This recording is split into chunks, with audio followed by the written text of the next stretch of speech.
চাঁদ সূরজ আর গ্রহ তারা আল্লাহ নামের পাগল পারা। চাঁদ সূরজ আর গ্রহ তারা আল্লাহ নামের পাগল পারা। আমার আল্লাহ নামের এতই দয়া, আল্লাহ নামের এতই মায়া, লুকিয়ে রাখছেন হে আল্লাহ। লা ইলাহা ইল্লাল্লাহ, লা ইলাহা।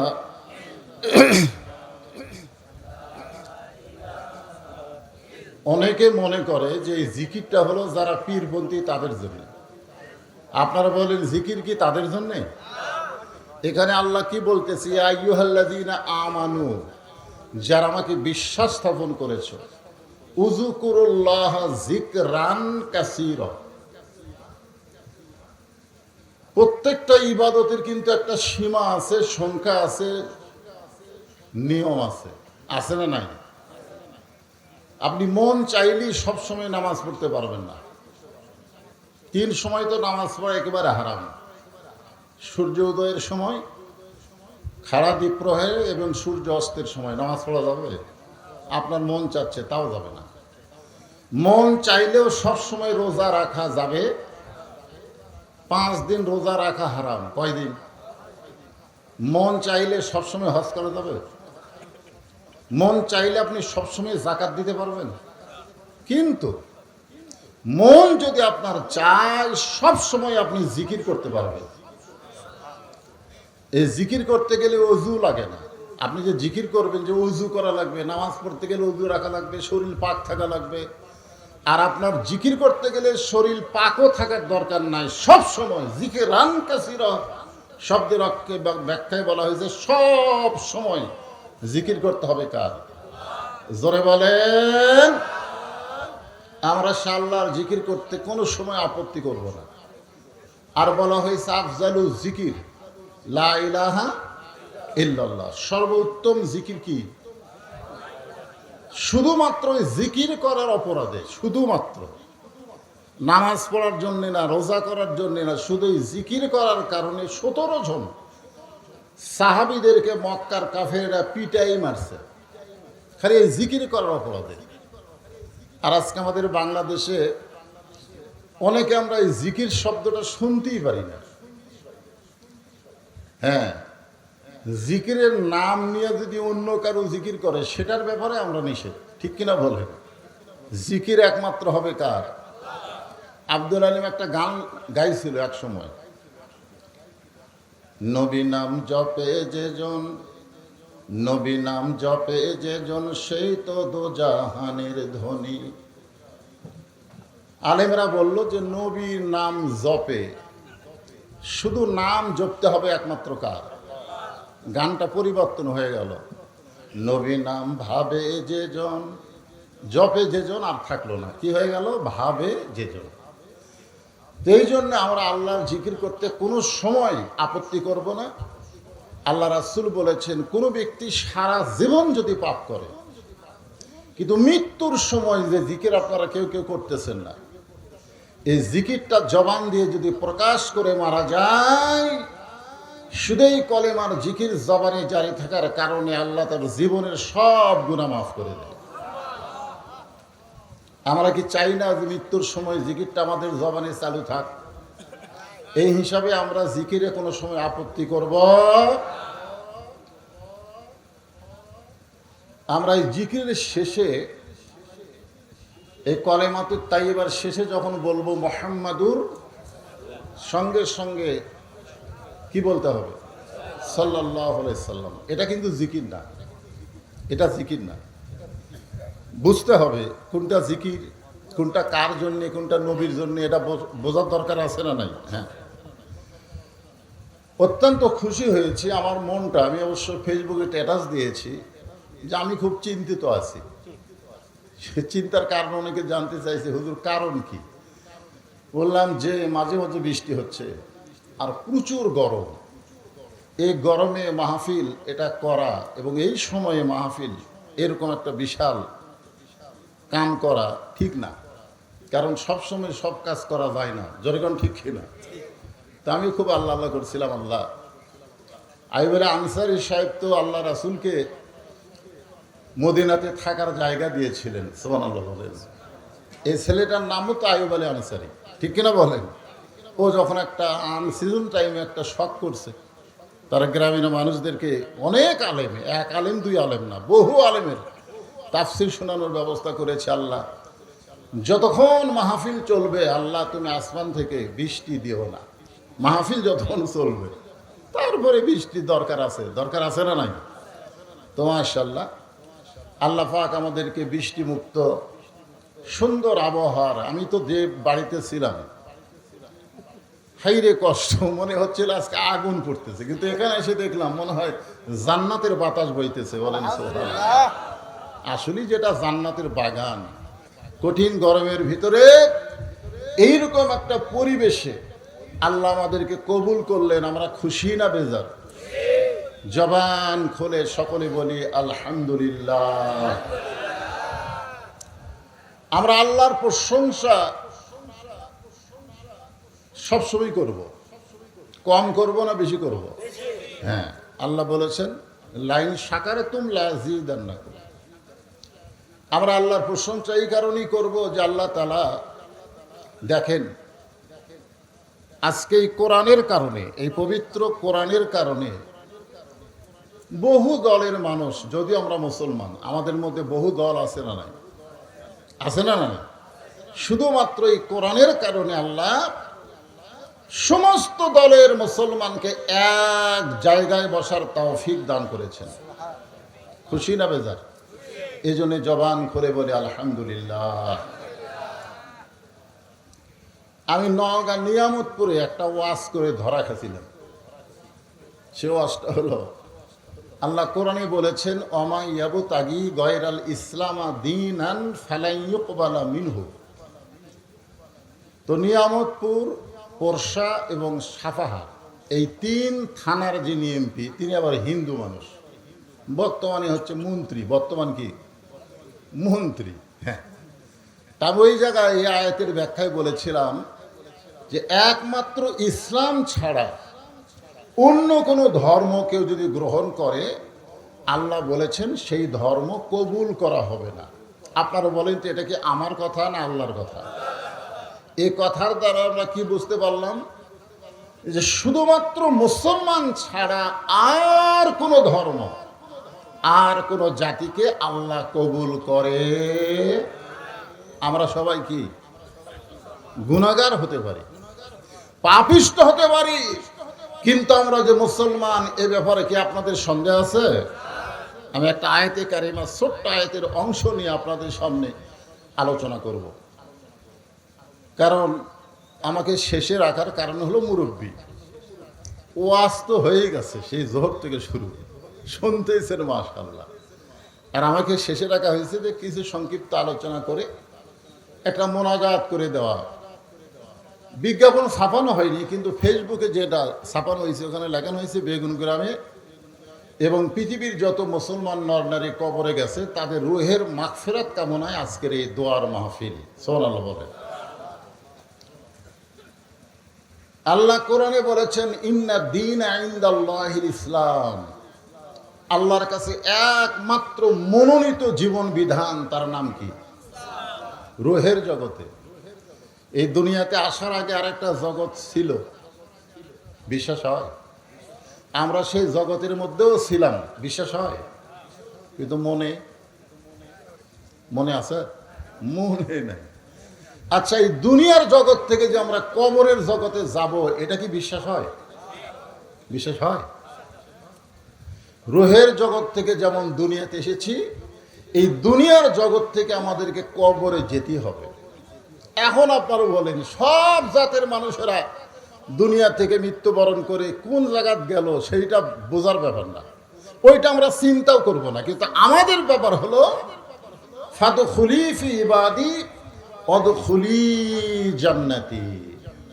এখন আপনারা বলেন মুসলমান হিসাবে আমরা মরার পরে কি কবরে যাব না জান্নাতে যাব? সবাই বললেন।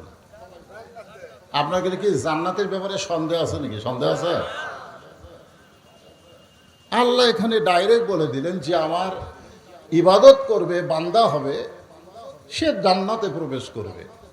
সাহাবেরা জিজ্ঞাসা করলেন, ইয়া রাসূলুল্লাহ, এই জান্নাতে প্রবেশ করবে কখন? আল্লাহ রাসূল বললেন, মরার পরে।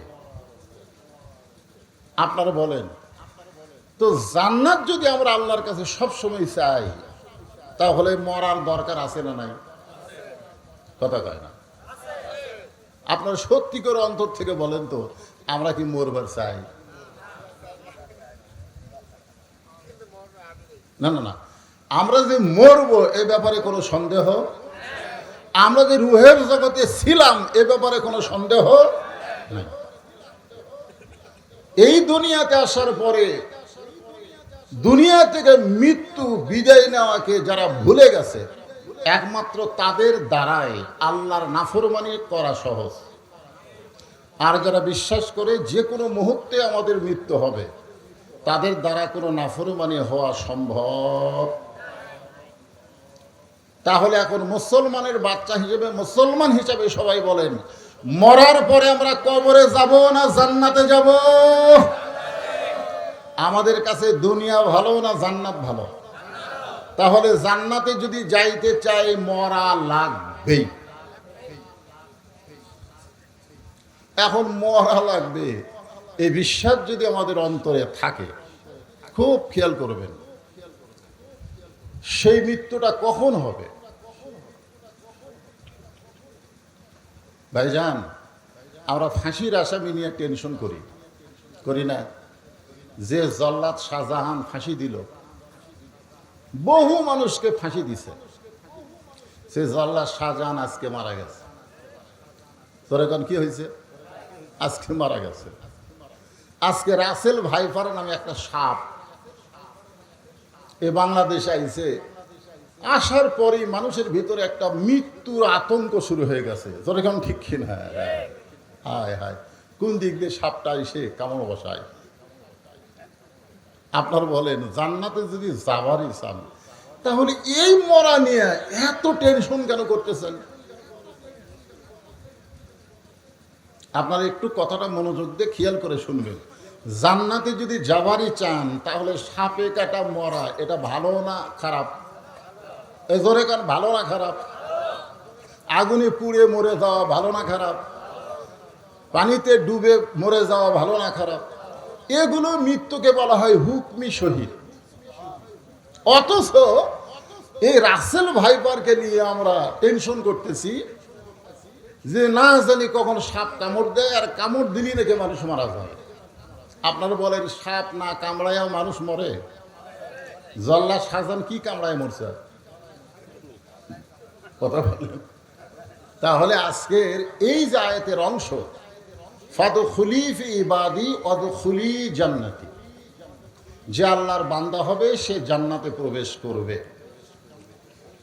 আল্লাহর বান্দা হতে গেলে নিজের ইচ্ছা মতো চললে হবে না, চলতে হবে আল্লাহর ইচ্ছা মতো। জোরে কান, কার ইচ্ছা?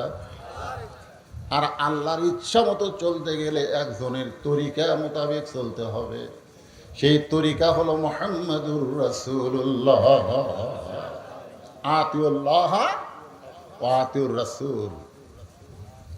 আজকে আমাদের বাংলাদেশে মাঠের নাম কি মাঠ? চিশতিয়া মাঠ। হ্যাঁ, মনে কষ্ট নিয়েন না।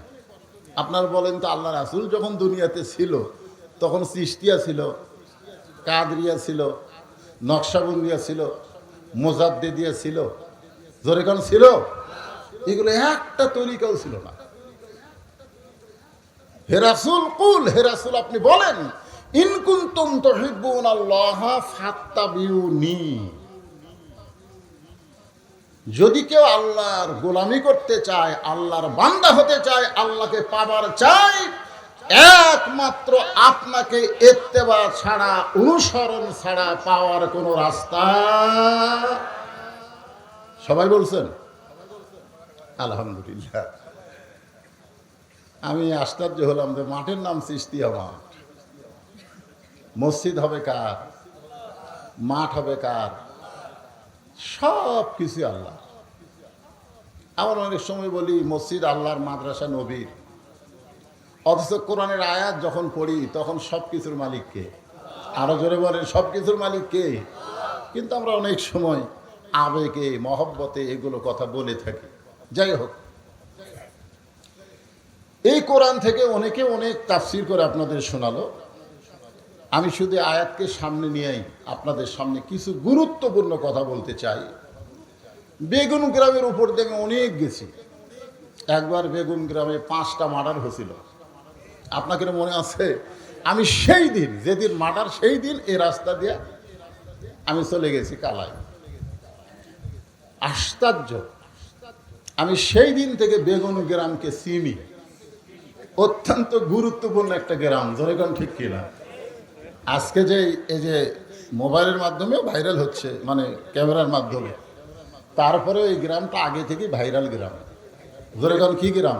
একটা ভাইরাল গ্রাম। যাই হোক, আমি যে পবিত্র কোরআন আপনাদের সামনে তাফসিরুল কোরআন মাহফিল, দোয়ার মাহফিল, আগে কোরআন থেকে কিছু কথা বলি, তারপরে ইনশাআল্লাহ দোয়ায় চলে আসবো। আল্লাহ রাসূল দীর্ঘ 13 বছর, এই বাচ্চাই, 13 বছর মক্কায় দাওয়াতের কাজ করছেন। যেরকম কত বছর? খুব খেয়াল করবেন। 13 বছরে মুসলমান হয়েছে মাত্র 320 জন। 13 বছরে 320 জন, 30 জন মুসলমান হলো। অথচ নবী মদিনায় হিজরত করার পরে মাত্র 8 বছরে 10,000 সাহাবী নিয়ে মক্কা বিজয় করলেন। এখন আপনারা বলেন 13 বছরে কতজন? 320-30, আর 8 বছরে 10,000। যে মক্কা থেকে গভীর রাত্রে হিজরত করলেন, সে মক্কায় আবার বিজয় হয়ে গেল। বলেন সুবহানাল্লাহ। এখন আপনারা বলেন, মক্কার ইসলাম হলো দাওয়াত ইসলাম, আর মদিনার ইসলাম হলো ইসলামকে বিজয় করার ইসলাম। যেরকম ঠিক কি না? আজকে আমাদের বর্তমানে বাংলাদেশে যে ইসলাম চলতেছে, আপনারা সত্যি করে বলবেন অন্তর থেকে, এটা কি মদিনার ইসলাম না মক্কার ইসলাম?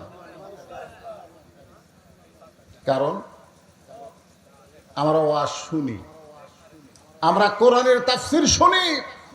আজকে 15 জন তাফসীরকারক তাফসীর করলো, কে কেমন তাফসীর করলো এইটা নিয়ে আগামীকাল আলোচনা হবে। যেরকম ঠিক কিনা? কিন্তু কে কি বলল এইটা অনেকে আমরা খেয়াল করব। আপনারা বলেন তো, আপনাদের চাইতে আবু জেহেল কোরআন শরীফ শোনার দিক দিয়ে কয় নম্বর? আপনারা তো ঘাসের উপর তাও বসেছেন, চারিদিকে লাইট টাইট দিয়ে একটা আলোকিত অবস্থায় আপনারা আছেন, ঠিক কিনা বলেন? আর আবু জেহেল যখন রাতের অন্ধকারে কোরআন শরীফ চোরের মতন শুনতো, কোনো আলো ছিল? কোনো বসার চান্স ছিল? দাঁড়িয়ে দাঁড়িয়ে ঘন্টার পর ঘন্টা আল্লাহর কোরআন তেলাওয়াত শুনে সকালবেলায় মিটিংয়ের মধ্যে গিয়ে বলতো, এত সুন্দর কোরআনের বাণী, রাতটা কোন দিক দিয়ে গেল আমি বুঝবারই পারিনি। সবাই সুবহানাল্লাহ বলেন।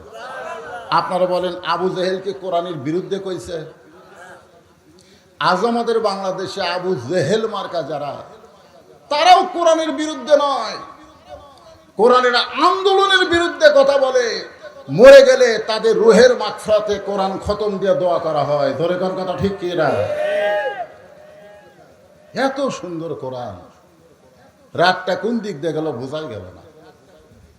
আবু সুফিয়ান বলে, নেতা, যেই কোরআন শুনতে এত ভালো লাগে, সেই কোরআন ধরলে অসুবিধা কি? শুনতেই যদি এত মজা, তাহলে ধরলে, এরকম ধরলে অসুবিধা কোন জায়গায়? আবু জেহেল বলতেছে, হক কথা জোরে বলা যাবে না, কারণ কোরআন ধরাটা হলো কি কথা? জোরে বলেন, সবাই বলেন। কোরআন শোনা কিন্তু হক না, কিন্তু কোরআনকে গ্রহণ করাটাই হলো হক। আবু জেহেল বলতেছে, আবু সুফিয়ান, হক কথা জোরে বলা যাবে না, তুই আমার কাছে আয়। যে কাছে কাছে কানের কাছে বিড়বিড় করে বলতেছে, এই কোরআনকে যদি আমরা ধরি তাহলে তোর আর আমার ভুয়া নেতাগিরি চলবে না, আসল নেতা হয়ে যাবে আব্দুল্লাহর এতিম পোলা। এখন আপনারা বলেন, এই কোরআন যদি বাংলার জমিনে বিজয় হয়, আবু জেহেলের মতন যারা নেতা তাদের কোনো চলাচল থাকবে না। ধরে গান কথা ঠিক কি না? তারা কি কোনোদিন চাবে? আজকে আমরা যারা হুজুর, তারা মক্কার ইসলাম নিয়ে দোয়া নিয়ে আসে, জোরে কোন কথা ঠিক কিনা, ওয়াজ নিয়ে আসে। আমি আজকে যদি আপনাদের বলি যে আপনারা যদি সারা জীবন ওয়াজ শোনেন, যতটুকু সওয়াব আপনারা পাবেন আজকের ফজরের নামাজ না পড়লে তার চাইতে বেশি পাপ হবে। জোরে কোন কথা ঠিক কিনা? এই কথা যদি আমি বলি, আপনার কি বিশ্বাস হবে? কথা কয় না, বিশ্বাস হবে? বিশ্বাস হবে? তাহলে কি সারা জীবন আপনি যত ওয়াজ শুনলেন তার যা নেকি হলো, একদিন ফজরের নামাজ বাদ দিলেন তার চাইতে বেশি পাপ হয়ে গেল। আমি সারা জীবন আপনাদেরকে নামাজের ওয়াজ করছি, আমার ওয়াজের মধ্যে দেখবেন খালি নামাজ, খালি নামাজ। কেন আল্লাহ বলেছেন ইন্নাস সালাতা তানহা আনিল ফাহশা ওয়াল মুনকার, একমাত্র নামাজই পারে মানুষকে যাবতীয় খারাপি থেকে বাঁচায় দিতে। ঠিক কিনা বলেন? এখন বলেন, আজকে আমরা ওয়াজ দিয়ে নামাজ কায়েম করতে পারি নাই, কিন্তু এই নামাজটা কায়েম করতে হবে আল্লাহর আইন দিয়া। ধরে কোন কথা ঠিক কিনা? আর আল্লাহর আইন কোথায় আগে যাবে? মাওলানাদের কাছে। কিন্তু যারা সংসদে আছে তারা হয়তো কোরআন আরবিতে তেলাওয়াত দিয়ে সংসদ শুরু করে, কিন্তু কোরআনের ব্যাখ্যা হয়তো তারা শোনে না। ধরে কোন ঠিক কিনা? আবু জেহেল বললেন, আবু সুফিয়ান, এই কোরআন শুনতে পারবা কিন্তু কোরআনকে গ্রহণ করা যাবে না, কারণ কোরআন যদি গ্রহণ করি তাহলে আমাদের মতন ভুয়া নেতৃত্ব চলবে না। এই কোরআনকে গ্রহণ করলে কোরআন মানুষকে কেমন নেতা বানায় দেয়, হযরত ওমর ফারুকের জীবনে পড়লেই সেটা জানা যায়। জোরেগণ ঠিক কি না? কেমন নেতা? মসজিদে নববীতে জুমার দিনে খুতবা দিচ্ছেন, মাঝখান থেকে এক মুসল্লি দাঁড়িয়ে বলে, আমিরুল মুমিনিন, আপনার খুতবা শুনবো না, আপনার খুতবা শুনবো না। আপনারা বলেন, ওমর ফারুক কি তুই আমিয়া নেতা? বাংলাদেশের মতন ৯৬টা দেশের খলিফা। ধরে কর সুবহানাল্লাহ। আমাদের বাংলাদেশ ৯৬টা জোড়া দিলে যত বড় এলাকা হবে, সেই এলাকার একজন রাষ্ট্রপতি খলিফা, তার সামনে একজন সাধারণ মুমিনিন আপনার ওয়াজ শুনবো না, আপনার বক্তব্য শুনবো না। ওমর ফারুক বললেন, আমার অপরাধ কি? সঙ্গে সঙ্গে সাহাবী বললেন, আমিরুল মুমিনিন, আপনার অপরাধ হলো আমাদেরকে খাটো পাঞ্জাবি দিয়া আপনি লম্বা জুব্বা পরে খুতবা দিচ্ছেন। আমাদেরকে খাটো দিয়ে আপনি লম্বা জুব্বা কোথায় পাইলেন? এটা যতক্ষণ না বলবেন ততক্ষণ আপনার খুতবা আমরা শুনব না। সুবহানাল্লাহ বললেন না? তাহলে কি বোঝা গেল? যে নেতার লোকমা দেওয়ার মানুষ আছে না নাই? খালি নামাজের মধ্যে আপনারা হুজুরকে লোকমা দেন। যদি আসরের 4 রাকাত আমাদের 3 রাকাতে বসে সাথে সাথে আল্লাহু আকবার করে লোকমা দেয়, দেয় কি দেয় না? আপনারা লোকমা দেন বলে মসজিদের ইমাম খুব সতর্ক হয়ে নামাজ পড়ায় যে ভুল হলেই লোকমা দিবে। আজকে সমাজের নেতাদের লোকমা নাই বলে আজকে তারা হাজার হাজার কোটি টাকা পাচার করে, আর সেইটা ঢাকার জন্য রাসেল ভাইপার দিয়ে একটা ইস্যু তৈরি করে। জোরে গান কথা ঠিক কিনা? ভাইজান, ওমর ফারুক ছোট বাচ্চার মতন কাঁদতেছেন। আসলেই তাই, সকলের পাঞ্জাবি খাটো, তার জুব্বা লম্বা। ওমর ফারুক যখন ছোট বাচ্চার মতন কান্দে, এমন সময় আব্দুল্লাহ ইবনে ওমর 30 পারা কোরআনের হাফেজ এবং হাদিসের হাফেজ। জোরে করে সুবহানাল্লাহ। এই জন্য সুবহানাল্লাহ বলতে বললাম যে একজন নেতার ছেলে কেমন হওয়া লাগবে। আমাদের নেতার ছেলেরা কেমন? ওমর ফারুকের সন্তান আব্দুল্লাহ 30 পারা কোরআনের হাফেজ। জোরে করে সুবহানাল্লাহ। শুধু কোরআনের হাফেজ না, হাদিসের হাফেজ। তিনি বাবার পাশে দাঁড়িয়ে বললেন, রে নবীর সাহাবেরা, তোমরা খাটো পাঞ্জাবি হলেও তো নতুন কাপড় পরে নামাজ পড়তে এসেছো, কিন্তু আমার পরনের দিকে তাকায় দেখো নতুন কোনো কাপড় নেই। ওসমান গনি বললেন, আব্দুল্লাহ, আজকে জুমার দিনে সবাই নতুন কাপড় পরে নামাজ পড়তে আইছে, আর তুমি পুরাতন কাপড় কেন পরলে? আব্দুল্লাহ চোখের পানি নিয়ে বলতেছে, যেই মানুষটার লম্বা জুব্বা তোমরা পরার কারণে লোকমা দিলা, আজকে সেই মানুষটার জন্যই আমার নতুন পোশাক পরা হয় নাই। দুনিয়ার সবাই যখন ঘুমায় আমার বাবা তখন ঘুমায় না। জোরে গান সুবহানাল্লাহ। আমি একদিন দরজায় আমার মাকে দেখি দাঁড়িয়ে কাঁদতেছে।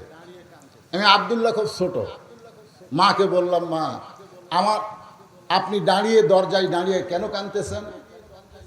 তখন আমার মা বলল, তোমার বাবা মানুষের দুঃখ কষ্ট দেখার জন্যে রাতের অন্ধকারে অন্ধকারে ঘুরতেছে। সোনাল বলেন, আমাদের নেতারা রাতে ঘোরা তো দূরের কথা, দিনের বেলা ঘুরতে গেলে তারা সামনে পিছনে বহু নিরাপত্তা রক্ষী লাগে। ধরে কোন ঠিক কিনা? আর আল্লাহর কোরআন কেমন কিতাব, যেই কিতাব কোরআনকে গ্রহণ করলে রাতের অন্ধকারে অর্ধ জাহানের খলিফা ঘুরতেছে। হঠাৎ দেখে মদিনার বিস্তীর্ণ মরুভূমির ভিতরে একটা তাবু, সেই তাবুর ভিতর থেকে কান্নার আওয়াজ আসতেছে। ছোট্ট বাচ্চারা বলতেছে, মা, খাবার না দিলে আমরা কিন্তু বাঁচবো না। মা বলতেছে, একটু ধৈর্য ধরো, গোশত সিদ্ধ হলেই তোমাদেরকে খাবার দেব। ওমর ফারুক আশ্চর্য হয়ে গেলেন, যদি দুম্বার গোশত হয় বড় জোর 8 ঘন্টা লাগবে, উটের গোশত হলে 1 ঘন্টা লাগতে পারে। এত গভীর রাত হয়ে গেল, এখনো পর্যন্ত গোশত সিদ্ধ হয় না। সন্তানগুলো এমন করে কান্দে, তারপরে মায়ের অন্তরে কি দয়া হয় না? ওমর ফারুক পদ্মার অন্তরাল থেকে তাবুর পাশ থেকে বলতেছে, মা, তোমার অন্তরে কি সন্তানের মায়া নাই? এত গভীর রাত হয়ে গেল, এখনো পর্যন্ত তোমার গোশত সিদ্ধ হয় না। মেয়েটা কান্দের বলে, পথিক, তুমি যে রাস্তা দিয়ে যাচ্ছ চলে যাও, এমন একটা কষ্টের ভিতর আমি পড়েছি, আমার কষ্ট আমার আল্লাহ মনে হয় দেখে না। ওমর ফারুক আশ্চর্য হয়ে গেলেন, কি কষ্ট তোমার? বলে, আমার বাড়ি হলো ইয়ামিন দেশে, আমি মদিনা আইছিলাম হযরত ওমরের কাছে কিছু পাওয়ার জন্যে আমার 2টা এতিম সন্তানকে নিয়ে।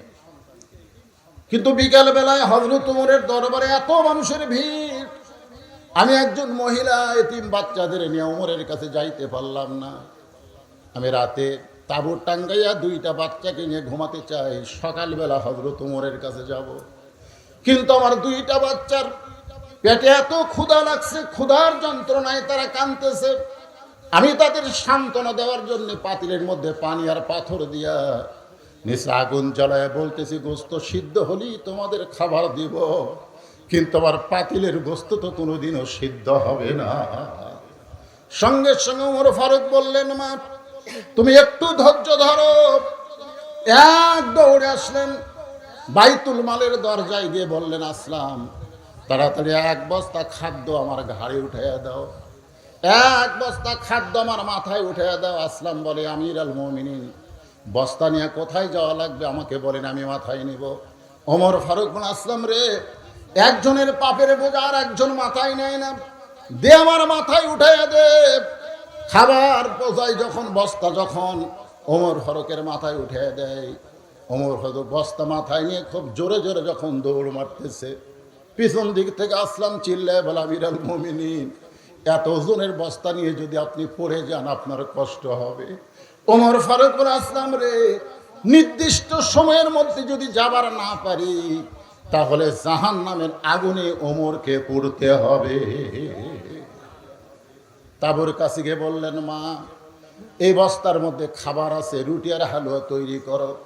মেয়েটা রুটি আর হালুয়া তৈরি করে ওমর ফারুকের হাতে যখন দেয়, 2টা বাচ্চাকে 2 উরুর উপরে বসায়া রুটি হালুয়া যখন খাওয়ায়, 2 বাচ্চা ওমরের দিকে তাকায় আর বলে, কে গো তুমি? এই গভীর রাত্রে বাবার চাইতে বেশি দরদ নিয়া আমাদের ক্ষুধার পেটে মুখে অন্ন তুলে দাও। ওমর ফারুক বলে, আল্লাহ, এই অধমকে তুমি জাহান্নামের আগুন থেকে বাঁচাও। তাঁবুর ভিতর থেকে মহিলা চিৎকার করে বলে, পথিক, মানুষ ভালো হয় দুনিয়াতে শুনেছি, কিন্তু কোনোদিন ভালো মানুষকে আমি দেখি নাই। আজকে উমর খলিফা না হইয়া আল্লাহ যদি তোমাকে মদিনার খলিফা বানায় দিত, তাহলে মদিনা যেন আল্লাহর জান্নাত হয়ে যেত। আব্দুল্লাহ বলতেছে, দুনিয়ার সবাই যখন ঘুম পাড়ে, আমার বাবা তখন রাতের অন্ধকারে মানুষের দুঃখ কষ্ট দেখে। আল্লাহর কোরআন গ্রহণ করার কারণে আল্লাহ তাকে আল্লাহর বান্দা বানায় দিছে। জোরে কোন সুবহানাল্লাহ। কার বান্দা? গভীর রাত্রে আমার দরজায় সে আমার বাবা হযরত উমর বলতেছে, আব্দুল্লাহ আব্দুল্লাহ। আমি ঘুম থেকে চেতন পেয়ে দেখি আমার বাবা একটা পাঞ্জাবি নিয়ে আমার সামনে দাঁড়ায় আছে। আমি আব্দুল্লাহ খুশি হয়ে বললাম, নেতার বেটা হওয়ার মধ্যে লাভ আছে। নেতার বেটা হওয়ার মধ্যে কি আছে? লাভ আছে। কারণ একটা তো আমি পাইছি, আর একটা গভীর রাত্রে আমাকে দেওয়ার জন্য আমার বাবা চলে আইছে। নেতার বেটা হলে লাভ নাই? কি মনে করেন? বাইতুল মাল থেকে একটা পাঞ্জাবি তাকে দেওয়া হয়েছে, আর একটা দেওয়ার জন্য বাবা দরজায় দাঁড়ায় আছে। আব্দুল্লাহ বলতেছে, বাবা আমার ভাগ্য কত ভালো, একটা পাইছি, আর একটা দেওয়ার জন্য আপনি গভীর রাত্রে দাঁড়িয়ে আছেন। ওমর ফারুক আল্লাহর কোরআন থেকে তেলাওয়াত করলেন, ইন্নাল্লাহা ইয়ামুরুকুম আন তুআদ্দুল আমানাতি ইলা আহলিহা ওয়া ইযা হাকামতুম বাইনান নাস আন তাহকুমু বিল আদল। জোরে কোন সুবহানাল্লাহ।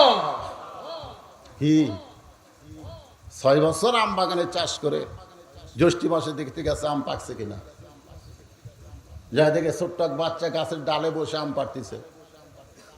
বাগানের মালিক বলে, কে রে? আমি খাইনি, পরিবারের কেউ খাইনি, তুই আমার গাছে চড়ে আম পাড়তেছিস, তোর বাপকে গিয়ে বিচার দিব। ছেলে খালি মুচকি মুচকি হাসে। বাগানের মালিক বলে, হাসিস কেন? বলে, হাসার কারণ হলো আমার বাবা ক্ষুধা লাগবে না, আর এক গাছে চড়ছে। তাকায় দেখে ওর বাপ খালি আম পাড়ে আর বস্তা ভরায়। গাছের নিচে বসে কান্দের, বলে, আল্লাহ বিচার দিব কার কাছে? বেটা চোর, বাপও চোর। আজকে বাংলাদেশে বিচার দিবেন কার কাছে? যারা বিচারকের আসনে বসে আছে তারাই হলো সবচাইতে বড় চোর। ধরে কার কথা ঠিক না? খারাপ মানুষগুলো জামিন পায়, আর ভালো মানুষগুলোকে ধরে ধরে জেলখানার মধ্যে ঢুকায়। ধরে কারণ ঠিক কি না? কারণ কি? কারণ হলো কোরআন খালি শুনি, বাস্তবে আল্লাহর কোরআন গ্রহণ করি না।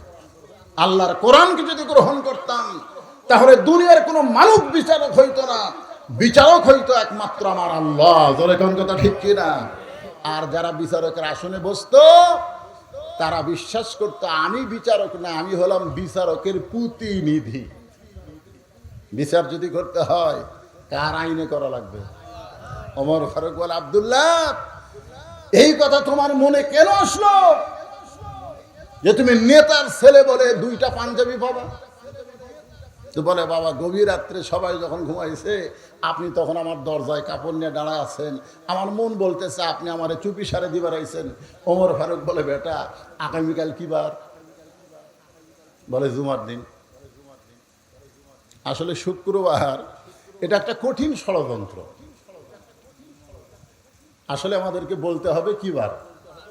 যদি আপনি লেখেন, লেখার সময় আপনি শুক্রবার লেখেন, অসুবিধা নেই, কিন্তু যখন বলবেন তখন বলতে হবে জুমাবার। এটা একটা কঠিন ষড়যন্ত্র করে শুক্রবার করা হয়েছে। যাই হোক, ওটা বলতে গেলে আবার অন্য ইস্যু চলে আসবে, দরকার নেই অত। এমনি তো ইস্যু এসে আসো, আমাদের অবস্থা, ইমানের অবস্থায় খারাপ। আপনারা বলেন তো, মৃত্যু দেওয়ার মালিককে? সাপ আসে আপনার সঙ্গে ঘুমও পারবে, তাও কামড় দিবে না, আল্লাহ যদি হুকুম না করে। বিশ্বাস করতে হবে তো। জিবরাইল আমিন বললেন, ওগো আল্লাহর নবী ইব্রাহিম, নিচে সেই হারে আগুন জ্বলতেছে, রশি টান দিবে, চড়ক ভাঙ্গে আপনি পড়ে যাবেন আগুনের ভিতরে। ইব্রাহিম আলাইহিস সালাম বললেন, জিবরাইল, তুমি যে নিচে আগুন দেখতেছো, সেই আগুন আমি একবারও দেখিনি। জিবরাইল বলে, কেন দেখেননি? কি জন্য দেখবো? কারণ আমার ঈমান বলতেছে বাঁচানোর মালিক যিনি, মারারও মালিক তিনি। নমরুদের আগুন কিছুই করতে পারবে না যদি আমাকে আল্লাহ বাঁচায়। ধরে কোন কথা ঠিক কিনা? তাহলে আমি আগুনের দিকে তাকায় থাকবো না আল্লাহর দিকে? তা আপনারা কোন দিকে তাকায় আছেন? আল্লাহর দিকে। করোনা যখন প্রথম আসলো করোনা, তখন আমার এলাকার চৌকিদার একটা মাইক নিয়ে বলতেছে, মসজিদের মধ্যে 5 জন, 5 ওয়াক্ত নামাজে কয়জন? 5 জন। সেটারই সভাপতি কেশিয়ার কোনোদিনও নামাজ পড়ে না, দৌড়ে আসি ইমাম সাহেবকে বলতেছে, ভাই এমন একটা রোগ আইছে, মুয়াজ্জিন, ইমাম আর সভাপতি সেক্রেটারি আর আমি, এই ছাড়া আর কেউ তার না ঢোকে।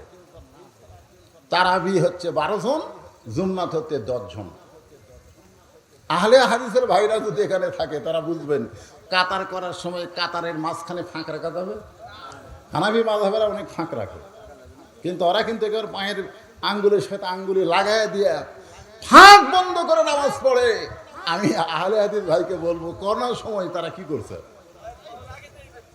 লাগাতেই করছে, ইমান ঠিক আছে, কিন্তু আমাকে 1.5 ফুট পর পর। আরে আমরা শুধু না, যেখান থেকে ইমানের সাপ্লাই হয়েছে সেই সৌদি আরব পর্যন্ত করোনার ভয়ে একেবারে চিহ্ন করে করে মুসল্লিকে দাঁড় করাই দিছে। তোর এখন ঠিক কিনা? কাবা শরীফ স্পর্শ করতে দেয়নি। কি একটা ভয়! আসলে মারার মালিককে, বাঁচানোর মালিককে। আল্লাহ কোরআনে বলতেছেন, আল্লাযী খালাকাল মাউতা ওয়াল হায়াতা লিয়াবলুয়াকুম আইয়ুকুম আহসানু আমালান ওয়া হুয়াল আজিজুল গফুর। ওমর ফারুক বলতেছে, আব্দুল্লাহ, আগামীকাল রাত পোহালেই যে দিনটা আসবে, সেই জুমার দিন মসজিদের মেম্বরে আমাকে খুতবা দেওয়া লাগবে। এই খাটো পাঞ্জাবি পরে আমি খুতবা দিতে আমার বড় শরম লাগতেছে। আপনারাই সত্যি করে বলেন তো, যে মুসল্লির গায়ে যা থাকে ইমামের গায়ে কি তা থাকে? মুসল্লি কিন্তু শার্ট পরেও নামাজ পড়তে পারবে, কিন্তু হযরত ইমাম সাহেবেরা কি শার্ট পরে ইমামতি করতে পারবে? মুসল্লি কিন্তু দাড়ি কামিয়ে তেল তালা করে এসে নামাজ পড়তে পারবে, কিন্তু ইমাম সাহেব কি পারবে? তাহলে আপনাকে মনে ইসলাম ইমাম সাহেবের জন্য আলাদা নাকি? বিশ্বাস করেন, একটা ফতুয়া কই ফেকা থেকে, ফেকা মানে খুব চিন্তা ভাবনা করে, ইমাম মানে নেতা, ধরে কেন ইমাম মানে কি? নেতা, সর্দার। আচ্ছা, আপনাদের ইমাম সাহেব যদি আল্লাহর দল করে আর আপনার মুসল্লিরা যদি শয়তানের দল করেন, ওই ইমামের পিছনে আপনাকে নামাজ হবে? কেন হবে না? খালি কাতার সোজা করলে হবে না। ইমাম সাহেব যিনি আপনার নেতৃত্ব দিচ্ছেন মসজিদে, উনি যেন সমাজের নেতৃত্ব দিতে পারেন, এইটা যেদিন থেকে মেনে নেবেন সেই দিন থেকে আল্লাহর কোরআনকে গ্রহণ করা হবে। জোরে কোন কথা ঠিক কিনা? যেই কথাটা আপনাদের বলতে চাচ্ছি, ফাদখুলি ফি ইবাদি ওয়াদখুলি জান্নাতি। ওমর ফারুক বললেন, আব্দুল্লাহ, এই ছোট পাঞ্জাবি পরে খুতবা দিতে আমার বড় শরম লাগতেছে, তাই তোর পাঞ্জাবিটা আমাকে দান করে দে। আব্দুল্লাহ বলতেছে, গভীর রাত্রে আমার পাঞ্জাবি আমার বাবাকে দান করার কারণে বাবার পাঞ্জাবি, আমার পাঞ্জাবি একত্র করে বাবা লম্বা জুব্বা বানায় খুতবা দেয়। এখন বলো, আমার বাবার খুতবা শোনা যায় কি না যায়? সমস্ত সাহাবীরা বলতেছে, আল্লাহর কোরআনকে যখন গ্রহণ করা হয় তখন এমন নেতাই দেখা যায়। ধরে কোন সুবহানাল্লাহ। আজকে বেগুনবাড়ি এলাকার লোকেরা বলেন, আমরা এই দীর্ঘ রাত পর্যন্ত যে কোরআন শরীফ শুনলাম, শুধু আবু জেহেলের মতন শোনার জন্যে না গ্রহণ করার জন্যে? আল্লাহ কোরআনে বলেছেন, সামিনা আতাআনা, শুনতে হবে গ্রহণ করার নিয়তে। গ্রহণ করেন। আপনি হয়তো ভাবতেছেন, হুজুর, আমরা কয়জন কোরআন গ্রহণ করলে কি বাংলাদেশে কোরআন বিজয় হবে? আপনি শুধু নিজে কোরআন গ্রহণ করেন। আল্লাহ রাসূল বলেছেন, মান সারাল্লাহু তাআলা আশ-শাহাদাতা বিসিদকিন বাল্লাগাহুল্লাহু মানাজিলা শুহাদা ওয়া মাতা আলা ফিরাশিহি রাওয়াহুল বুখারী কিতাবুল মাগাজি। জোরে কান সুবহানাল্লাহ। আল্লাহ রাসূল বলেন, দুনিয়াতে যারা কোরআন বিজয়ের আন্দোলন করবে, কোরআন বিজয়ের জন্য ঐক্যবদ্ধ হওয়ার চেষ্টা করবে, সে যদি নিজের বিছনায়ও মৃত্যুবরণ করে, হাসরের ময়দানে আল্লাহ তাকে কোরআন বিজয়ের আন্দোলন করার কারণে শহীদের কাতারে দাঁড় করাইয়া দেবে।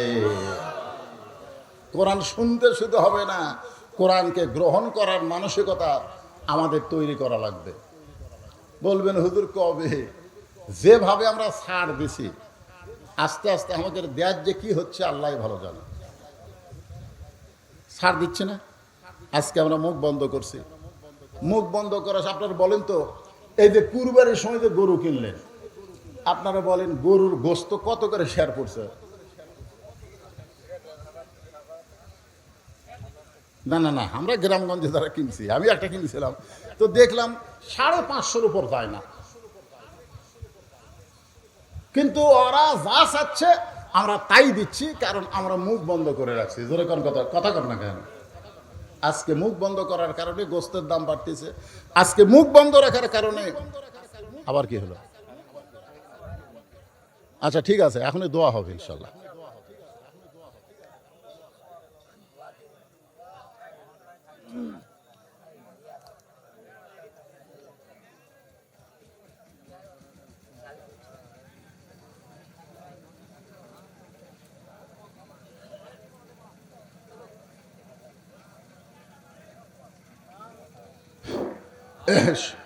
এখন মোনাজাত হবে, দোয়া হবে, কারণ রাত 12:30 বেজে গেছে। বেশি রাত করে ফজরের নামাজ কাজা করলে চলবে? আমরা সবাই ফজরের নামাজ আদায় করবো ইনশা। সবাই বলেন ইনশা। হ্যাঁ, কারণ এই আইয়ুব আলী আনসারী সাহেব মাহফিল করার কারণে, বেশি রাত করার কারণে, যদি ফজরের নামাজ যারা নিয়মতে পড়ে, আজকের দিনে যদি ওয়াজ শোনার কারণে ঘুম থেকে চেতন না পায়। আমার এলাকার এক মুয়াজ্জিন সাহেব কোনোদিনও ওয়াজ শোনে না। তা আমি একদিন জিজ্ঞাসা করলাম, চা ওয়াজ শোনেন না কেন? তো ওয়াজ শুনবার গেলে আজানে যদি চেতন না পাই। তোমরা তো আমি আজান দিলে চেতন পাও, তারপরে মসজিদে আসো, কিন্তু আমাকে চেতন করে কে? চিন্তা করেন তো। এই জন্যে আমরা বেশি রাত করব না। যে কথাটা বলতেছে এই আয়াতের এই অল্প সার সঙ্গে বলে আমি শেষ করতেছি। ভাইজান, বিরক্ত করার জন্য আপনাদের কাছে আসি না। এই ছেলেরা পিছনে ওঠা বসা করো কেন? আজকে মুখ বন্ধ রাখার কারণে রাসেল ভাইপার আসতেছে, কিন্তু স্টার জলসা, জি বাংলা অনেক আগে আসেনি। যেরকম আসছে কি আসে নাই? আপনি সত্যি করে বলেন তো, আপনার বউ কি আপনার কন্ট্রোলে আছে? সত্যি করে বলেন। যারা ডিশের লাইন আছে যাদের এলাকায়, আপনার এলাকায় আছে? তাহলে এই দুইটা চ্যানেল মহিলারা দেখে। আপনি যদি যায় আজকে বলেন যে ওয়া শুনলাম রে, মান তাশাব্বা বিকওমিন ফাহুয়া মিনহুম, যে যাকে অনুসরণ করবে তার সঙ্গে কিয়ামত হবে, হাসর হবে। তাহলে ভারতের চ্যানেল তো দেখা জায়েজ নাই রে, আর দেখা চলবে না। বউ বলতেছে ওই বক্তার ওয়াজ যদি আমল করো তোমার বাড়িতে আমি থাকবো না। আপনার বলেন, চেষ্টা করে দেখেন, আমাদের মেয়েদেরকে ভারত দখল করছে, আমাদের যুবকদেরকে নিঃসাদ্রব্য পাচার করে ভারতের ভিতর থেকে আমাদের বাংলাদেশে সে যুবকগুলোও কিন্তু নষ্ট হয়ে গেছে। জোরে কথাটা ঠিক কিনা? আর সবচাইতে এই যে মোবাইল, এই মোবাইল আমাদের যুব শক্তিকে একেবারে অপশক্তি, একেবারে খারাপের দিকে নিয়ে যাচ্ছে। বিশাল একটা ষড়যন্ত্র চলতেছে। যাই হোক, পরশুদিনে একটা খবর পাইলাম আমার ফেসবুকে, এটা আমি আবার ছাইড়া দিছি, যে 25 সালে এমন একটা আক্রমণ আল্লাহর পক্ষ থেকে আসতেছে দুনিয়ার উপরে। এই যত নেটওয়ার্ক আছে, মোবাইল আছে, সমস্ত কিছু বন্ধ হয়ে যাবে, এরকম একটা খবর দিয়ে দিছে। কারণ বেশি পাপ হয়ে গেলে আল্লাহর গজব আছে না নাই? যেরকম আছে না নাই? অবশ্যই গজব আছে। তো যাই হোক, এই সমস্ত পাপ থেকে বাঁচতে গেলে আমাদেরকে নামাজ আদায় করা লাগবে। আর নামাজের মূল নামাজ হচ্ছে ফজরের নামাজ। জোরে কোন কথা ঠিক কিনা? যে নামাজ জামাতে না পড়লে, বাড়ির মধ্যে পড়লে মুনাফিক, আর জামাতে পড়লে মুসলমান। তো আমরা সেই নামাজ যেন নষ্ট না হয়। তো মুয়াজ্জিন সাহেব ওয়াজ শুনে না এই আজানের কারণে। আমরা আজকে বেশি রাত করব না এই ফজরের কারণে। জোরে কোন ঠিক কিনা? ভাইজান, শেষ কথা, আমরা আল্লাহর কোরআনকে গ্রহণ করি এবং কোরআন অনুযায়ী জীবন গঠন করার চেষ্টা করি। চেষ্টা যদি আমরা করি, আল্লাহ পাক আমাদেরকে সাহায্য করবেন। যেরকম ঠিক কিনা? আর আমরা পরিশেষে এই গ্রামের যারা দুনিয়া থেকে কবরে চলে গেছে তাদের জন্য দোয়া করব। যারা দূর দারাজ থেকে আইছেন তাদের আপনজন যাদের কবরে চলে গেছে, খাস করে আইবুল আনসারি একটা ছোট্ট মানুষ বিশাল একটা দায়িত্ব নিয়ে এই যে একটা মাহফিল করলো, আল্লাহ ফাকর আসমান থেকে বৃষ্টি দেয়নি, সুন্দরভাবে আমরা আলোচনা শুনলাম। অনেক আলেমের মুখ থেকে আল্লাহ যেন তার এই প্রচেষ্টাকে কবুল করে, তাকেও যেন বিশ্বময় কোরআনের পাখি হিসাবে আল্লাহ কবুল করে। জোরে করা আমিন। আজকে যারা এখানে আলোচনা করেছেন সবার আলোচনা ভালো লাগেনি আপনাদের? প্রথম দিকে মনে হয় আপনার খুব একটা লোক ছিলেন না, যাই হোক সবাই কিন্তু বক্তা। খালি নাম ফেসবুকে লিখবেন, ইউটিউবে লিখে সার্চ দেবেন, দেখবেন অসংখ্য ওয়াজ আপনারা দেখতে পাবেন, সবাই প্রধান বক্তা। কিন্তু আজকে এখানে এসে সবাই আলোচনা করেছেন একেবারে ঘড়ি ধরে সংক্ষিপ্ত টাইমে। তো যা সবাই আলোচনা করলেন, এর ভিতর থেকে আল্লাহ পাক আমাদেরকে হেদায়েতের খোরাক দান করুক। সকলে ইস্তেগফার করে আস্তাগফিরুল্লাহ আল্লাযী লা ইলাহা ইল্লা হুয়াল হাইয়ুল কাইয়্যুম আতুবু ইলাইহি লা হাওলা ওয়ালা কুওয়াতা ইল্লা বিল্লাহিল আলিয়্যিল আযীম। সূরা ইখলাস 3 বার পড়লে এক খতম কোরআন পড়ার ফজিলতের সওয়াব আল্লাহ দান করে। বলেন সুবহানাল্লাহ। আপনারা বলেন তো, কোরআনে যেগুলো সূরা আছে, কয় সূরা আছে? 114টা সূরা আছে। প্রত্যেক সূরার নাম কিন্তু সূরার মধ্যে আছে না? যারা আপনারা কোরআন পড়বেন দেখবেন ওই সূরা পড়তে পড়তে সূরার নাম আপনি কিন্তু পেয়ে যাবেন। কুল আউযু বিরাব্বিন নাস, সূরার নাম কি? কুল আউযু বিরাব্বিল ফালাক, সূরার নাম কি? তাব্বাত ইয়াদা আবি লাহাব, সূরার নাম কি? ইজা জা নাসরুল্লাহ, সূরার নাম কি? নসর। কুল ইয়া আইয়ুহাল কাফিরুন, সূরার নাম কি? কিন্তু কুল হুয়াল্লাহু আহাদ, সূরার নাম কি? দেখছেন? এই সমস্ত সূরা অনুযায়ী এই সূরার নাম হওয়া লাগতো সূরায়ে আহাদ। জোরে কোন ঠিক কি না? কিন্তু সূরায়ে আহাদ না হয়ে ইখলাস হওয়ার কারণ বুঝেন? এর ভিতরেই আল্লাহ সব দিয়ে দিয়েছেন, যার কারণে 3 বার পড়লে 30 পারা কোরআন পড়ার সওয়াব আল্লাহ দিয়ে দেয়। এর ভিতরে আমার আল্লাহর পরিচয় আছে না নাই? জোরে কর আছে না নাই? তাহলে বিসমিল্লাহ সহকারে সবাই 3 বার সূরা ইখলাস পড়ি। কুল হু আল্লাহু আহাদ আল্লাহুস সামাদ লাম ইয়ালিদ ওয়া লাম ইউলাদ ওয়া লাম ইয়াকুল লাহু কুফুয়ান আহাদ। বিসমিল্লাহির রহমানির রহিম। কুল হু আল্লাহু আহাদ আল্লাহুস সামাদ লাম ইয়ালিদ ওয়া লাম ইউলাদ ওয়া লাম ইয়াকুল লাহু কুফুয়ান আহাদ। বিসমিল্লাহির রহমানির রহিম। কুল হু আল্লাহু আহাদ আল্লাহুস সামাদ লাম ইয়ালিদ ওয়া লাম ইউলাদ ওয়া লাম ইয়াকুল লাহু কুফুয়ান আহাদ। আল্লাহুম্মা সাল্লি আলা মুহাম্মাদ আল্লাহুম্মা বারিক আলা মুহাম্মাদ আল্লাহুম্মা সাল্লি আলা মুহাম্মাদ আল্লাহুম্মা বারিক আলা মুহাম্মাদ আল্লাহুম্মা আমিন। আল্লাহুম্মা আনতাস সালাম ওয়া মিনকাস সালাম তাবারাকতা ইয়া যাল জালালি ওয়াল ইকরাম। হে আল্লাহ, কঠিন গরমের ভিতরে তোমার পাগল বান্দারা আজকে আরামের ফ্যানের বাতাস বিছনাকে বাদ দিয়া আল্লাহ খোলা ময়দানে ঘন্টার পর ঘন্টা তোমার কোরআনের আলোচনা শুনেছে। আল্লাহ মেহেরবানি করে আজকের এই মাহফিল আমাদের সকলের হেদায়েতের জন্যে, নাজাতের জন্যে, জান্নাতের জন্যে কবুল করে নাও। এই মাহফিলের শুরু থেকে শেষ পর্যন্ত যতটুকু আলোচনা হয়েছে আল্লাহ, এর মধ্যে যদি ভুল হয়, ত্রুটি হয়, আল্লাহ মাফ করে দাও। এর যে হাদিয়া মঞ্জুর করো সোনার মদিনায় নবী পাকের রওজা মুবারকে আল্লাহ কবুল করে নাও।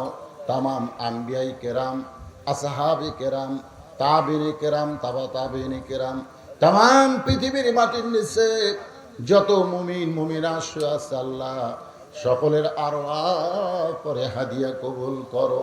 আয় আল্লাহ তাআলা, আমরা যারা হাত তুলেছি আমাদের মধ্যে জনম দুঃখনী মা যাদের দুনিয়া থেকে চলে গেছে আল্লাহ, মায়ের যে কি দরদ, যাদের মা আছে তারা হয়তো বুঝতেছে না, কিন্তু যাদের মা দুনিয়া থেকে চলে গেছে তারাই বুঝতেছে মায়ের মতন আপন কেহ নাই রে দুনিয়ায়। 23 সালের 25 তারিখে আমার মা দুনিয়া থেকে বিদায় নিল। 18 সালের 3রা জুলাই আমার বাবা দুনিয়া থেকে বিদায় নিয়েছে। আল্লাহ, বাবা মরে যাওয়ার পর যখন কোনো কষ্ট হয় মায়ের কাছে ছুটে যেতাম, কিন্তু মাটা যখন চলে গেল এই দুনিয়াতে কষ্টের কথা দুঃখের কথা কারো কাছে বললে মনে হয় শোনে, গুরুত্ব দেয় না। আর মায়ের কাছে বললে মা শুধু কান্দা শোনে না, অন্তর যা শোনে, চোখের পানি বের করে সন্তানকে সান্ত্বনা দিত। এই কলিজার টুকরা মা যাদের কবরে চলে গেছে, আল্লাহ মেহেরবানি করে মায়ের কবরকে জান্নাতের টুকরা বানিয়ে দাও। আল্লাহ যাদের বাবা দুনিয়া থেকে চলে গেছে তাদের বাবার কবরকে জান্নাতের টুকরা বানিয়ে দাও। যাদের বাপ মা দুনিয়াতে আছে আল্লাহ এই নিয়ামতের হায়াত আল্লাহ তুমি বাড়ায় দাও। আল্লাহ খাস করে ছোট্ট মানুষ আয়ুব আলী আনসারীকে আল্লাহ কোরআনের ময়দানে কবুল করে নাও, তার এই প্রচেষ্টাকে কবুল করে নাও। একে যারা সর্বাত্মক সহযোগিতা করেছে, বুদ্ধি দিয়া, পরামর্শ দিয়া, অর্থ দিয়া, সর্বাত্মক ভাবে যারা সহযোগিতা করেছে আল্লাহ আয়ুব আলী আনসারীর সঙ্গে সঙ্গে তাদের সকলকেই কবুল করে নাও। আল্লাহ যারা না বুঝে বিরোধিতা করেছে, হয়তো বুঝে নাই, আল্লাহ তাদের অন্তরে বুঝ দাও। আগামীতে সিজন টাইমে সুন্দর করে মাহফিল করার তৌফিক দিয়ে দাও। আয় আল্লাহ আমি গুনাহগার বলে দোয়া ফিরিয়ে দিও না। মঞ্চে আমার সঙ্গে অনেক তরুণ আলেম আছে, আল্লাহ বয়স্ক মানুষ আছে, হাদিস সাহেব রয়েছে, আমার সামনে বসে মুরব্বী আছে, আল্লাহ এমনকি যুবক কচি কাঁচা রয়েছে পর্দার অন্তরালে। আমার মা বোনেরা যার দুই কারাত পছন্দ হয় সেই দুই হাতের ওসিলায় আজকের মাহফিলকে আল্লাহ তুমি কবুল করে নাও। মা বোনদেরকে পর্দার এসে কবুল করো আল্লাহ। আল্লাহ সমস্ত শয়তানি ওয়াসওয়াসা, নফসের ধোঁকা এবং কাফের বেঈমানদের চক্রান্ত থেকে আমাদের দেশকে তুমি হেফাজত করো আল্লাহ। মৃত্যুর মালিক যিনি, হায়াতের মালিক তিনি, একমাত্র সে আল্লাহর প্রতি বিশ্বাস রেখে আল্লাহর বান্দা হয়ে দুনিয়া থেকে বিদায় নিয়ে ফাদখুলি ফি ইবাদি ওয়াদখুলি জান্নাতি, আমাদেরকে জান্নাতের হকদার হিসাবে কবুল করে নাও আল্লাহ। আমাদের সবাইকে মাফ করো। শুধু কোরআন শুনবো না আল্লাহ, বাস্তবে আল্লাহর কোরআনকে গ্রহণ করে আমরা কোরআন অনুযায়ী চলার চেষ্টা করব। আল্লাহ আমাদের সবাইকে সে তৌফিক দান করে দাও। আসমানের বালা আসমানে নাও, জমিনের বালা জমিনে ডাবায় দাও। সমস্ত বালা মুসিবত থেকে অত্র এলাকাকে আল্লাহ তুমি হেফাজত করো আল্লাহ। আল্লাহ আমাদের যেদিন মৃত্যু হবে তোমার কাছে দরখাস্ত করতেছে আল্লাহ, সব দিনই ভালো, কিন্তু জুমার দিনে ইমানের সাথে, ইজ্জতের সাথে মুহাম্মাদুর রাসূলুল্লাহ সাল্লাল্লাহু আলাইহি সাল্লাম বিরহমাতিকা ইয়া